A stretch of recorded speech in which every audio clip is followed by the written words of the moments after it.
Welcome students, welcome to catchy chemistry. Previous video में हमने alkene का केमिकल प्रॉपर्टीज़ पूरा पढ़ लिया था। जो जो इम्पोर्टेंट रिएक्शंस है वो सब हमने पढ़ लिया था। प्रिपरेशन भी मैंने करा दिया। तो सिर्फ एल्किन का जो बाकी है वो सिर्फ फिज़िकल प्रॉपर्टीज़ बाकी है। तो हम लोग फिज़िकल प्रॉपर्टीज़ करेंगे एल्किन का आज का इस वीडियो में। और कुछ मेकानिज़म है जो इम्पोर्टेंट है एल्किन के चैप्टर से, तो वो सब मेकानिज़म बाद में ये सब मैं वीडियो बनाऊंगा डिटेल में वो सब मेकानिज़म के ऊपर। तब तक के लिए चैनल के साथ जुड़े रहिए। और अगर आपने जो वीडियो है एल्केन का पूरा सीरीज़ और एल्किन का पूरा सीरीज़ नहीं देखा तो जल्दी से वो सब वीडियो देख लेना। मैंने प्लेलिस्ट करके डाल दिया है डिस्क्रिप्शन में। तो एल्किन का फिज़िकल प्रॉपर्टीज़ में पहला जो पॉइंट है यहाँ पर देखो, alkynes are colourless, odourless, lighter than water. तो मतलब क्या, एल्किन कलरलेस मतलब इसका कोई कलर नहीं होता, कोई भी एल्किन का कोई कलर नहीं होता। ओडरलेस मतलब यहाँ पर कोई स्मेल नहीं होता, इसका कोई स्मेल भी नहीं होता, कोई एल्किन का कोई स्मेल नहीं होता। एल्किन अनसैचुरेटेड हाइड्रोकार्बन है, इसका कोई कलर नहीं होता, ये कोई स्मेल नहीं देता। और लाइटर देन वाटर मतलब क्या, मतलब है वाटर के रेस्पेक्ट पे अगर डेंसिटी को बोलो आप, तो वाटर के रेस्पेक्ट पे डेंसिटी एल्किन का क्या होता है, कम होता है। तो लाइटर देन वाटर मतलब वाटर के रिस्पेक्ट पे डेंसिटी एल्किन का कम होता है, तो मतलब हल्का होता है। तो ये वाटर में डालने पर ये फ्लोट करेगा, डेंसिटी कम है इसीलिए ये फ्लोट करेगा। 2 नंबर पॉइंट देखो, alkynes are insoluble in water. Water में इनसॉल्युबल है तो मतलब क्या, वाटर इनसॉल्युबल होगा मतलब ये नॉन पोलर होगा। एल्केन भी नॉन पोलर होता है तो ये भी नॉन पोलर होगा, वाटर में इनसॉल्युबल है but soluble in organic solvent. Example organic solvent का जो एग्जाम्पल है मैं अगर दे दूँ तो CCl4 हो गया, बेंजीन हो गया, ये सब ऑर्गेनिक सॉल्वेंट में डिज़ोल्व करता है। इथानॉल हो गया, ये सब ऑर्गेनिक सॉल्वेंट होता है तो ये सब में डिज़ोल्व करता है। पर एल्किन कोई भी एल्किन पानी में जो है ये डिज़ोल्व नहीं करता, तो मतलब नॉन पोलर सब्सटेंस हो गया एल्किन। एल्केन भी नॉन पोलर ही था। एल्केन का फिजिकल प्रॉपर्टीज़ अगर नहीं देखे हो तो वो भी आप देख सकते हो। नेक्स्ट होगा क्या, फिजिकल स्टेट। देखो यहाँ पर क्या बोल रहा है, 3 नंबर जो पॉइंट है, C1 to C4 मतलब एल्किन में अगर एक नंबर का एक कार्बन है उससे 4 कार्बन तक एल्किन जो होता है, जैसे कि एक कार्बन है ऐसा एल्किन क्या है, इथीन है C2H4।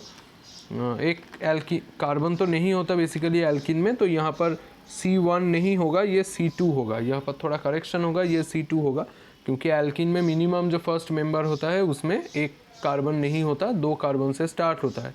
तो उससे 4 कार्बन तक जो एल्किन होता है वो सब कलरलेस गैस होता है।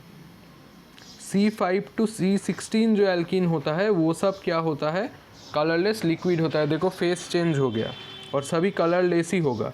और C17 से अगर ज़्यादा हम लोग देख ले, ग्रेटर देन और इक्वल टू C17, तो वो सब होगा क्या, कलरलेस वैक्सी सॉलिड। तो मतलब क्या, वैक्स के जैसा हो जाएगा, तो ये एकदम पानी में फ्लोट करेगा।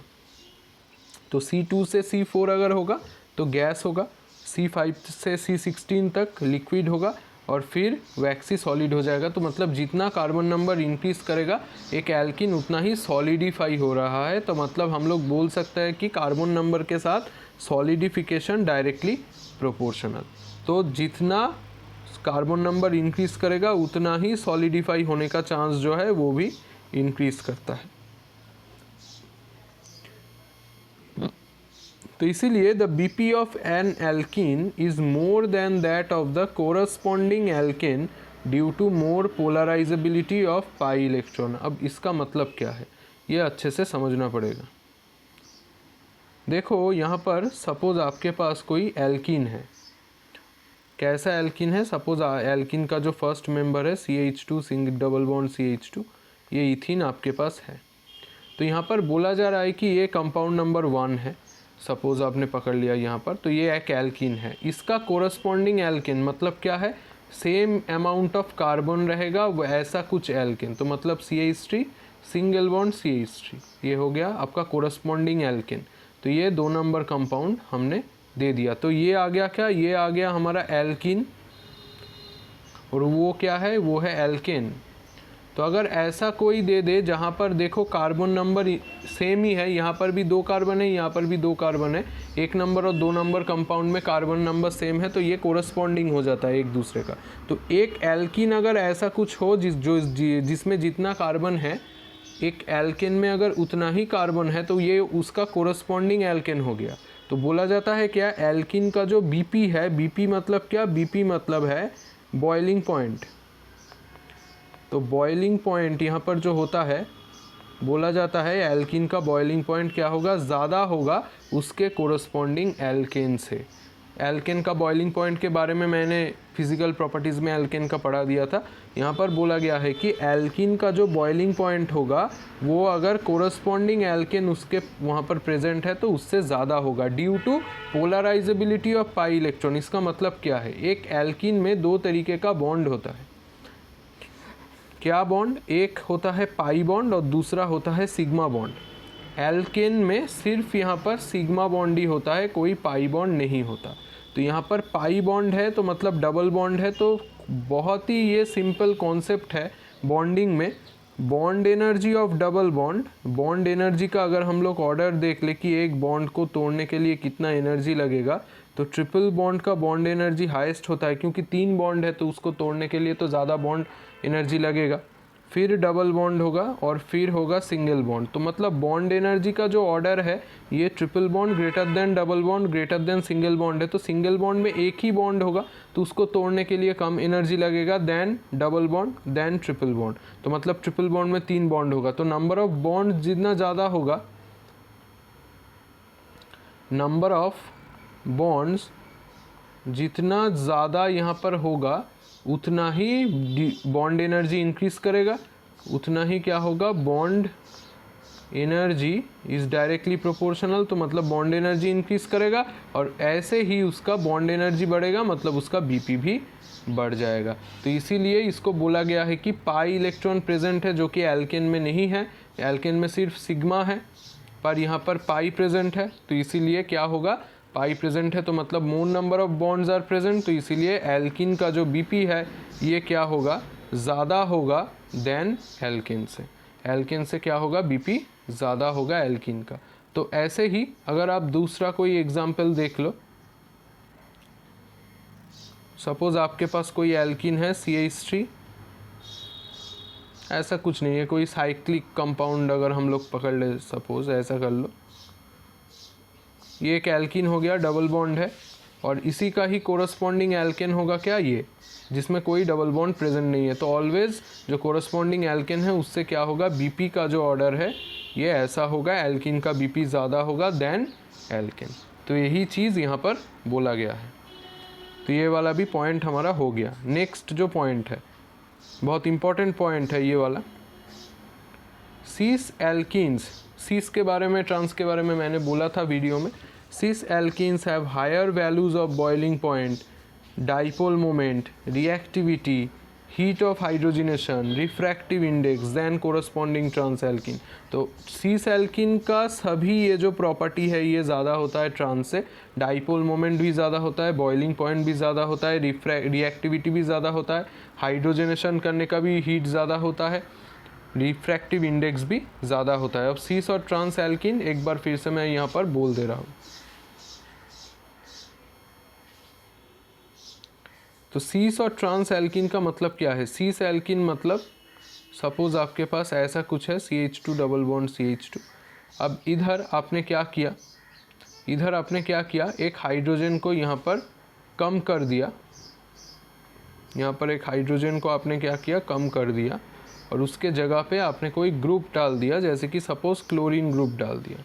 तो ये क्या हो गया, एल्कीन ही हो गया। तो जहाँ पर क्लोरीन जो है ये सेम साइट पे प्रेजेंट है, तो अगर सेम साइट पे प्रेजेंट है, सेम साइट पे प्रेजेंट हो तो उसको क्या बोला जाता है, सीस, और इसको सीन भी बोला जाता है, सीस या सीन। पर अगर ऐसे ही अगर दूसरा कोई कंपाउंड हो, CH डबल बॉन्ड CH, और वहाँ पर क्या हो, क्लोरीन जो है ये ऑपोजिट में प्रेजेंट हो ऐसे, तो उसको बोला जाता है क्या, ट्रांस। ट्रांस को क्या बोला जाता है, एंटी। एंटी तो सीन और एंटी ऐसा भी बोला जाता है, सीस और ट्रांस ऐसा भी बोला जाता है। तो सीस मतलब सेम साइड, ट्रांस मतलब क्या? ट्रांस मतलब है ऑपोजिट साइड, ऑपोजिट साइड।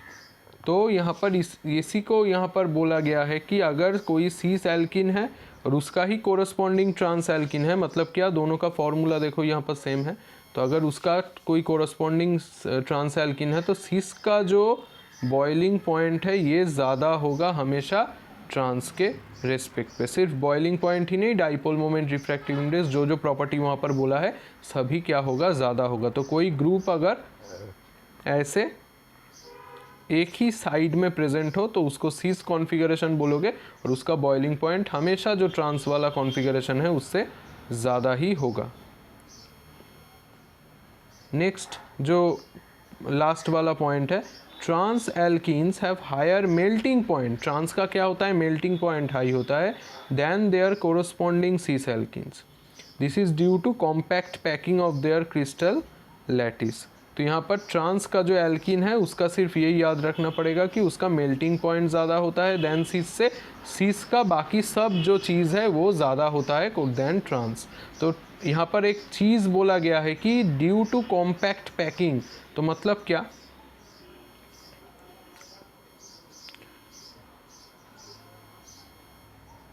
आपके पास अगर ऐसा कोई ट्रांस वाला मॉलिक्यूल है, CH डबल बॉन्ड CH, यहाँ पर Cl, यहाँ पर Cl, ये वाला क्या हो गया? ट्रांस वाला कंपाउंड हो गया। अब यहाँ पर आपने ऐसा कुछ डाल दिया, CH डबल बॉन्ड CH, इधर डाल दिया Cl, अब इधर डाल दिया Cl। तो देखो एक ही जगह पे बहुत कॉम्पैक्ट पैकिंग, मतलब क्या, एक ही जगह पे मॉलिक्यूल कैसे अरेंज करके जगह बना के ऐसे ऑल्टरनेटिवली रह रहे हैं। पर यहाँ पर अगर आपके पास सिस होगा, CH डबल बॉन्ड CH, और सेम साइट पे ही आपने ग्रुप दे दिया, ये तो सिस हो गया। अब यहाँ पर क्या होगा? पैकिंग करना बहुत मुश्किल हो जाएगा, क्योंकि ऐसे जब भी आप पैकिंग करोगे, ऐसे जब भी मॉलिक्यूल आएगा और इसमें एक साथ बाइंड करने के लिए ये पैकिंग करेगा, तब क्या होगा? ये क्लोरीन क्लोरीन में क्या हो जाएगा? बहुत पास है, तो इसीलिए रिपल्शन बहुत जल्दी हो जाएगा और यहाँ पर क्या होगा? ये बहुत ज़्यादा स्टेबल भी नहीं होता। ट्रांस वाला क्या होता है? स्टेबल होता है बहुत ज़्यादा। तो इसीलिए ट्रांस का मेल्टिंग पॉइंट ज़्यादा होता है देन सीस। तो ट्रांस का मेल्टिंग पॉइंट ज़्यादा होता है, ये सिर्फ याद रखना पड़ेगा, ड्यू टू कॉम्पैक्ट पैकिंग। और सीस का बाकी सब जो प्रॉपर्टी है वो ज़्यादा होता है। तो हमने यहाँ पर एल्किन का जो इम्पॉर्टेंट फिजिकल प्रॉपर्टीज़ था ये सब हमने देख लिया। दूसरा जो वीडियो आएगा वो एल्किन का रिएक्शन का जो मैकेनिज़म्स होता है उसके ऊपर आएगा। तब तक के लिए चैनल को लाइक, कमेंट, शेयर और सब्सक्राइब करना मत भूलो। Thank you.